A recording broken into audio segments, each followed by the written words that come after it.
മുജാഹിദുകൾ സ്വാഭാവികമായിട്ട് ഈ പരസ്യമായിട്ടുള്ള വാദപ്യാത്തിനോടൊക്കെ വിമുഗ്ധത കാണിക്കാറാണ്. പിന്നെ വെല്ലുവിളിക്കുകയാണ്. ആ വെല്ലുവിളിക്കുമ്പോൾ അവർ മുജാഹിദ് വെല്ലുവിളിക്കുകയാണ്, വാദപ്യാത്തിന് വരൂ എന്ന് പറഞ്ഞാൽ അവർ കുറെ ശിർക്ക് അനാചാരങ്ങൾ പറഞ്ഞിട്ട് വെല്ലുവിളി നടത്തുക ചെയ്യുക, തെളിവുണ്ടാവില്ല. അപ്പൊ വെള്ളിവിൽ നേരില്ലെങ്കിൽ സാധാരണക്കാരാവും നോക്കുക. ഇവരെ കയ്യിൽ തെളിവില്ല, അല്ലെങ്കിൽ നമ്മളെ പണ്ഡിതന്മാരടുത്ത് വരുന്നില്ലല്ലോ, സാധാരണക്കാർ സ്റ്റേജിട്ടില്ല. അത്തരം സാഹചര്യത്തിൽ മാത്രമേ എന്തായിട്ടുള്ളൂ മുജാഹിദുകളുടെ സംവാദത്തിലേക്ക് നീങ്ങാം. മുജാഹിദുകൾ ഒരിക്കലും വെല്ലുവിളിച്ചിട്ട് സംവാദത്തിലേക്ക് നീങ്ങാറില്ല. മുജാഹിദ് പ്രസ്ഥാനത്തിന് പൂർണ്ണമായി വിജയം കിട്ടിയ ഒരു സംവാദം. പൂർണ്ണമായി വിജയം കിട്ടിയില്ല, അത് രണ്ടൂട്ടരും പറയില്ല. അത് നമ്മൾ പറഞ്ഞു നോക്കേണ്ട ആവശ്യമില്ല. വിജയം ഉണ്ടെന്ന്, വിജയം കൊട്ടപ്പത്തെ വിജയം അവർക്കാണെന്ന് അവർ പറയുന്നത്. അതിൽ മുജാഹിദുകൾക്ക് അത്ര വലിയ വിജയം ഉണ്ടായിട്ടില്ല. ആ സംവാദത്തില് മുജാഹിദ് പ്രസ്ഥാനത്തിന്റെ ആശയങ്ങൾ പ്രതിഫലിപ്പിക്കുന്നതിൽ അല്ലെങ്കിൽ അത് സമർത്ഥമായി അവിടെ അവതരിപ്പിക്കുന്നതിൽ മുജാഹിദ് പണ്ഡിതനായ എ പി അബ്ദുൽ ഖാദർ മൗലവിക്ക് ചില പാളിച്ചകൾ സംഭവിച്ചിട്ടുണ്ട്. വ്യക്തി വൈഭവം ഉണ്ടാക്കാൻ നോക്കാറുണ്ട്. നല്ല പാണ്ഡിത്യല്ല ആളുകളെ അവിടെ തടഞ്ഞിട്ട് എന്താണ് ഇന്നോന് സ്റ്റേജിൽ കയറണം എന്നുള്ള ഒരു ഇത് കൊട്ടപ്പുറത്തന്നെ ഉണ്ടായില്ല. ഞങ്ങൾക്ക് അതിന്റെ ഉള്ളിൽ എല്ലാം അറിയാം. കൊട്ടപ്പുറം സംഭവം പറഞ്ഞാൽ കുറച്ച് പരാതി സംഭവിച്ചിട്ടുണ്ട്. സുന്നി വിഭാഗത്തിന് നേതൃത്വം കൊടുത്തിരിക്കുന്ന കാന്തപുരം എ പി അബൂബക്കർ മുസ്ലിയാർ അവിടെ കുറച്ചൊക്കെ തിളങ്ങി നിന്നിട്ടുണ്ട്. യാഥാർത്ഥ്യമാണ്. നമ്മൾ മറിച്ചെത്തിക്കേണ്ട കാര്യമല്ല. ഞങ്ങൾ എല്ലാ പരിപൂർണ്ണമായ സംവാദത്തിൽ പങ്കെടുത്ത ആളാണ്.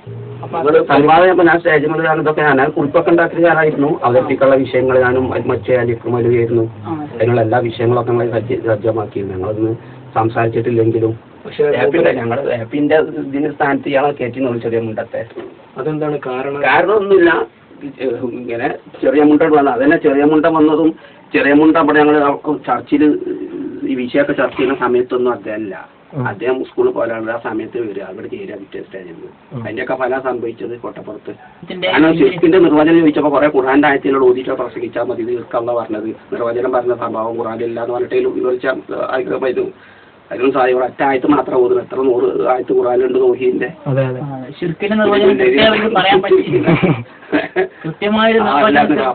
നിർവചനം ചോദിക്കുമ്പോൾ തന്നെ വിശദീകരിച്ചാൽ മതി. നിർവചനം പറയുന്ന സ്വഭാവം ഖുർആനില്ല, ഹദീസിലില്ല, വിശദീകരിക്കാൻ എന്നിട്ട് ഖുർആനിലുള്ള ആയത്തുകളോട് ഓതിയാ പോരെ.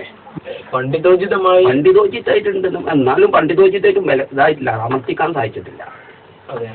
പണ്ഡിതോചിത ഇപ്പൊ തെളിവ് നല്ലോണം പറയുകയാണെങ്കിൽ സാധാരണ പാചാലത ഇല്ലെങ്കിലും എന്ത് ചെയ്യും, നിഷ്പക്ഷ ആളുകൾക്ക് മനസ്സിലാവും. അപ്പൊ അദ്ദേഹത്തിന് പണ്ടുള്ള ആയത്തുകൾ തന്നെ കുറെ മനപ്പാടില്ലാത്ത മതിയുള്ളൊരു ഇതാണ്. ഒരൊറ്റ ആയത്തമ്മ കുലിതുല്ലിനതാമത്തും അതിമ തന്നെ കടന്നിട്ട് കളിച്ചാണ്. പിന്നെ ഞാൻ പറഞ്ഞില്ലേ, ഇതില് നമ്മൾ ഇങ്ങനത്തെ വിഷയത്തിൽ നമ്മൾ തമ്മിൽ വ്യക്തിവൈരാഗ്യം കാണിക്കാൻ പാടില്ല. ഞാനും അലിക്കന്മാരും കൂടുതൽ ബാധിച്ച ഈ തങ്ങളെ കേട്ടണമെന്നാണ്. അത് ചിലർക്ക് ഞാൻ ആളെ പറയില്ല, ആ വ്യക്തിക്ക് ഇയാളോടുള്ള വൈരാഗ്യം ആളെ കേട്ടാതിരിക്കുന്നതാണ്.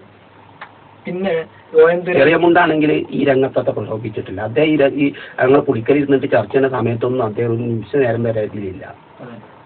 അദ്ദേഹം ക്ലാസ് ഇങ്ങോട്ട് വരുന്ന സമയത്ത് അവിടെ കയറ്റാവാതെ അത് ആദ്യത്തെ അങ്ങനെ കണ്ടാൽ മതിയോ? കിതാബുകൾ എടുത്തു വെച്ചാൽ എന്തിനെടുത്ത് വെച്ചതെന്ന് അറിയില്ല. അതാണ് ഇബിന് ചെറിയ എടുത്ത് കണ്ട് വായിച്ചിട്ടുണ്ടാണ് മരാണ് മറ്റേതാണ് കല്ലാണെന്നൊക്കെ പറഞ്ഞിട്ട് വഷളാക്കിയത്. അതായത് നമ്മൾ വാദിച്ചത് എന്തിനായിട്ടുണ്ടോ അത് ആ ഇബിന് ചെറിയ അവിടെ വെച്ചിരുന്നത് ദുആന് അവിടെ ഇസ്തിഹാസ എന്നുള്ള അർത്ഥമല്ല എന്ന് പറയുകയാണെങ്കിൽ ആ സന്ദർഭത്തിൽ മാത്രം എന്താണ് വായിക്കാൻ വേണ്ടി എടുത്തു വെച്ചതാണ്. പക്ഷെ ഇതുമായിട്ട് ബന്ധമില്ലാത്ത ആൾക്ക് എന്തെങ്കിലും എടുത്തു വെച്ചതെന്ന് തന്നെ അറിയില്ലല്ലോ. അങ്ങനെ കുറെ ഉന്നതം നമ്മൾ സ്റ്റഡി ചെയ്തിട്ടില്ല എന്ന് ശത്രുവിനെ നമ്മൾ പറ്റ നിസ്സാരാക്കി. നാലപ്യാത്തിലും അവിടെ മുജാഹിദുകൾ തോന്നില്ല, കൊട്ടപ്പുറത്ത് മാത്രം. അതിന് എന്റെ അഭിപ്രായം എന്റെ പിതാവിന്റെ മരണത്തിന് ശേഷം നാളെ നാളെ വായിക്കും. എന്റെ പിതാവാണ് കാര്യമായിട്ട് ഇവർക്ക് ധൈര്യമൊക്കെ ഉണ്ടാക്കാറുള്ളത്. പിതാവിന്റെ മരണശേഷം നടന്നതാണ് അല്ലെങ്കിൽ കൊട്ടപ്പുറം. പിന്നെ അവർ ഖുർആനെ ശരിക്കും പഠിച്ചത് കൊണ്ടല്ല, മുസ്ലിങ്ങളെ ജീവിതം കണ്ടിട്ട് ഉത്തമ മാതൃക ജീവിതം കണ്ടിട്ട് അവർക്ക് ഇസ്ലാമിലേക്ക് വരാൻ സാധിച്ചു. അതിന് മുജാഹിദുകൾ വിജയം നേടിയിട്ടെന്ന് പറയില്ല. കാരണം സുന്നിന്റെ മാതൃകാ ജീവിതത്തെക്കാളും മുജാഹിദിന്റെ മാതൃകാ ജീവിതം കണ്ടിട്ട്